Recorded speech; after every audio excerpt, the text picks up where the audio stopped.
محترم ناظرین و سامعین، السلام علیکم ورحمۃ اللہ وبرکاتہ۔ آج ہم آپ کے سامنے مشہور بزرگ ولی کامل برگزیدہ شخصیت حضرت بہلول دانا کے متعلق کچھ پیش کرنا چاہتے ہیں۔ یقیناً بڑوں کے واقعات دل و دماغ کو فرحت و تازگی بخشتے ہیں۔ دلوں کی کیفیت بدلنے میں واقعات کا بڑا ہی دخل ہوتا ہے، لہذا ہمارے بھی دلوں کی کیفیت کچھ تبدیل ہو، اسی مقصد سے حضرت بہلول دانا کے متعلق کچھ پیش کرنے کی کوشش کرتے ہیں۔ بہلول کا نام ہم اور آپ نے ضرور سنا ہے، جنہیں بہلول دانا بھی کہا جاتا ہے۔ آپ 5ویں عباسی خلیفہ ہارون الرشید کے دور میں ایک فلاسفر، ولی کامل اور تارک الدنیا درویش کے طور پر پہچانے جاتے تھے۔ ان کا کوئی گھر یا ٹھکانہ نہیں تھا، شہر میں ننگے پاؤں پھرتے اور جس جگہ تھک جاتے وہیں ڈیرا ڈال لیتے۔ بعض لوگوں نے انہیں مجذوب بھی لکھا ہے، کیونکہ وہ عشق الہی میں گم اور ارد گرد کے ماحول سے بے خبر ہوتے تھے۔ بہت کم لوگوں کی طرف التفات کرتے، توجہ کرتے، لیکن جب کبھی عوام الناس کی طرف منہ کرتے تو حکمت و دانائی کی بہت ہی عجیب و غریب باتیں کرتے تھے۔ کوفہ میں پیدا ہونے والے بہلول کا اصل نام وہب بن عمرو اور تعلق عرب قبیلے بنو امان سے تھا۔ ان کے والد چھٹے امام جعفر صادق کے شاگرد تھے، لیکن کچھ وقت 7ویں امام موسیٰ کاظم کی صحبت میں بھی گزارا۔ بہلول کا شمار بھی امام موسیٰ کاظم کے پیروکاروں میں ہوتا تھا۔ جب خلیفہ ہارون الرشید نے امام موسیٰ کاظم کو قید کرنے کے بعد ان کے تابعین کے خلاف کارروائیاں شروع کیں تو وہب اور کچھ لوگوں نے امام سے قید خانے میں ملاقات کر کے آئندہ کیا کیا جائے اس کی ہدایات مانگی، رہنمائی مانگی، تو امام علی مقام نے جواب میں صرف ایک لفظ جیم لکھ کر اپنے عقیدت مندوں کے حوالے کر دیا۔ ہر شخص نے جیم کو اپنے اپنے انداز میں لیا، سمجھنے کی کوشش کی۔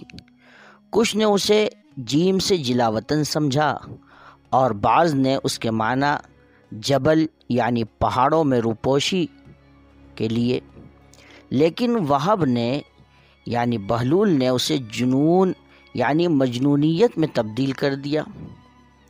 انہوں نے اپنی شاہانہ زندگی ترک کی اور پھٹے پرانے کپڑے پہن کر گلیوں میں نکل آئے۔ خلیفہ ہارون الرشید سے ان کی ملاقات 188 ہجری میں خلیفہ کے سفر حج کے دوران کوفہ میں ہوئی۔ بہلول نے ہارون کو اس وقت جو نصیحتیں کی، ان سے متاثر ہو کر وہ انہیں اپنے ساتھ بغداد لے آیا، اور پھر بہلول کا ٹھکانہ بغداد کی گلیاں ہی رہیں۔ کہتے ہیں کہ ایک دن بہلول دریائے دجلہ کے کنارے بیٹھے گیلی ریت کی ڈھیریاں بنا رہے تھے اور ہارون الرشید کی چہیتی ملکہ زبیدہ اپنے محل کے جھروکے سے بڑے انہماک کے ساتھ انہیں دیکھ رہی تھی۔ وہ مٹی کی ڈھیری بناتے اور پھر خود ہی اسے مسمار کر دیتے، توڑ دیتے۔ ملکہ جھروکے سے اتر کر اپنی سہیلیوں کے ہمراہ دریا کنارے آ گئی اور پوچھا، کیا کر رہے ہو بہلول؟ بہلول نے ادائے بے نیازی سے کہا، جنت کے محل بنا رہا ہوں۔ ملکہ نے سوال کیا، اگر کوئی تم سے یہ محل خریدنا چاہے تو فروخت کرو گے، بیچو گے؟ بہلول نے کہا، ہاں کیوں نہیں، میں بناتا بھی ہوں اور فروخت بھی کرتا ہوں۔ ملکہ نے پوچھا، بتاؤ ایک محل کی قیمت کیا ہے؟ بہلول نے بے ساختہ کہا، 3 درہم۔ بعض لوگوں نے 1 درہم بھی لکھا ہے کہ بہلول نے 1 درہم کہا۔ ملکہ کے حکم پر بہلول کو 3 درہم اسی وقت ادا کر دیے گئے۔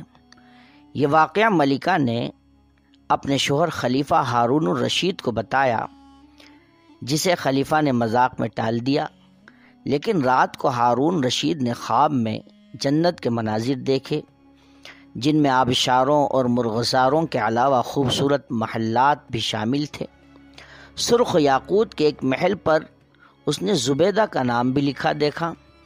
ہارون نے سوچا کہ دیکھوں تو صحیح، کیونکہ یہ میری بیوی کا گھر ہے۔ وہ محل میں داخل ہونے کے لیے جیسے ہی دروازے پر پہنچا دربان نے اسے روک لیا۔ ہارون الرشید کہنے لگا اس پر تو میری بیوی کا نام لکھا ہے، اس لیے مجھے اندر جانا ہے۔ دربان نے کہا نہیں، یہاں کا دستور الگ ہے، جس کا نام ہوتا ہے صرف اسی کو اندر جانے کی اجازت ہے، لہذا آپ کو داخل ہونے کی اجازت نہیں۔ جب دربان نے ہارون کو پیچھے ہٹایا تو اس کی آنکھ کھل گئی، لیکن بیدار ہونے پر خیال آیا کہ اللہ تعالیٰ نے زبیدہ کے حق میں بہلول کی دعا قبول کر لی ہے۔ چنانچہ وہ ساری رات اسی افسوس میں کروٹیں بدلتا رہا۔ اگلی شام وہ بہلول کو تلاش کرتا دریا کنارے پہنچ گیا۔ بہلول ایک جگہ بیٹھے اسی طرح مکان بنا رہے تھے۔ ہارون نے پوچھا کیا کر رہے ہیں؟ بہلول نے کہا جنت کے محل بنا رہا ہوں۔ ہارون نے پوچھا بیچو گے؟ تو بہلول نے کہا ہاں کیوں نہیں، میں بناتا بھی ہوں اور فروخت بھی کرتا ہوں۔ ہارون نے سوال کیا کہ بتاؤ ایک محل کی قیمت کیا ہے؟ تو بہلول نے جواب دیا تیری پوری سلطنت ہے۔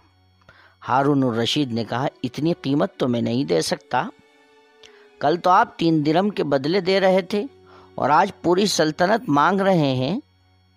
بہلول دانا نے کہا خلیفہ، کل بن دیکھے معاملہ تھا اور آج تم محل دیکھ کر آئے ہو۔ خلیفہ یہ سن کر مایوسی سے گھٹنوں کے بل بہلول دانا کے سامنے بیٹھ گیا اور کہنے لگا حضرت، آپ مجھ سے میری ساری سلطنت لے لیں لیکن مجھے ایک محل دے دیں۔ جب بہلول دانا نے خلیفہ کی عاجزی دیکھی تو کہا میں تمہاری اس سلطنت کا کیا کروں گا؟ اس دنیا کی محبت تو بہت سے گناہوں کی جڑ ہے، جاؤ اپنی سلطنت اپنے پاس رکھو، میں اس محل کو بھی تمہارے لیے 3 درہم میں فروخت کرتا ہوں۔ ایک بزرگ ہیں بڑے معروف، حضرت سدری سقطی رحمۃ اللہ علیہ، وہ فرماتے ہیں ایک بار مجھے قبرستان جانا ہوا، وہاں میں نے بہلول دانا کو دیکھا کہ ایک قبر کے قریب بیٹھے مٹی پہ لوٹ رہے ہیں۔ میں نے پوچھا آپ یہاں کیوں بیٹھے ہیں؟ جواب ملا میں ایسی قوم کے پاس ہوں جو مجھے اذیت نہیں دیتی، تکلیف نہیں دیتی، اور اگر میں غائب ہو جاؤں تو میری غیبت بھی نہیں کرتی۔ ایک دن بہلول بازار میں بیٹھے تھے کہ کسی شخص نے پوچھا بہلول کیا کر رہے ہو؟